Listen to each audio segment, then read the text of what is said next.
Stages to make hair conditioner using aloe vera juice. Stage 1. Squeeze the juice from 1/2 of a fresh lemon right into a bowl.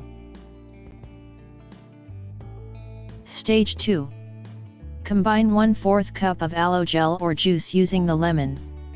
The aloe gel or juice can be bought from most drugstores, pharmacies, and supermarkets. Stage 3. Add 3 to 5 drops of the favorite essential oils towards the mix.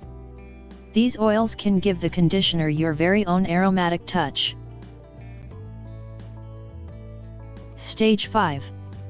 Use the aloe vera conditioner for your hair, concentrating on the ends and also the scalp probably the most. Stage 6.